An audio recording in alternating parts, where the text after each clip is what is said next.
Hello, friends. I've always thought that the fact that I had a higher percentage of female clients than my colleagues around me was a metric that suggested that I was on track. And so for 50 odd years, I've taught a great number of lady golfers, and I feel like I've been able to come up with a few conclusions where there are differences and what might be done beneficially.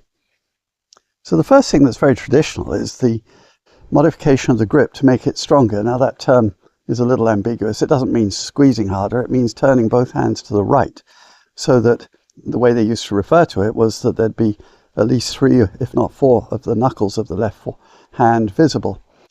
And the reason that was beneficial is because as a function of the physiognomy, and of course I'm generalizing, but the broader base, lower center of gravity, and better balance, and the fact that the upper half of the body was contributing a little less, meant that the swing had to be more flowing than the modern version that you see.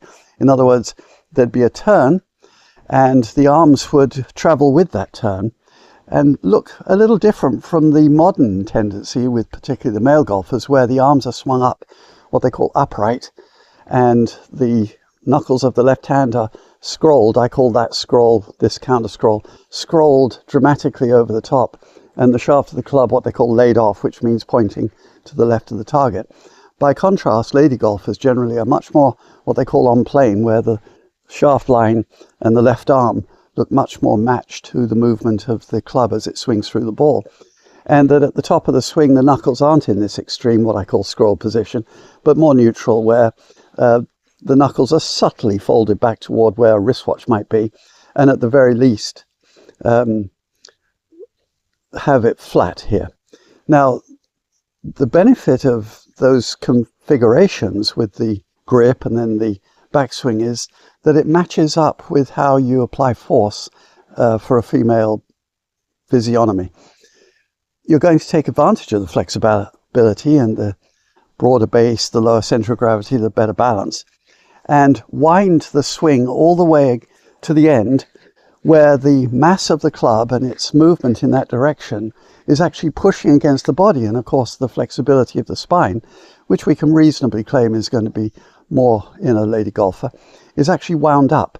And furthermore, it's wound up because not only do we have the club moving in this direction and winding the top half, but, and this is where it becomes much more flowing with a lady golfer, the lower half starts the downswing by shifting the weight and twisting to the left before the club has finished going that way. And so you get this winding up of the spine, and that creates a wonderful spring that, if it's properly applied, is very effective.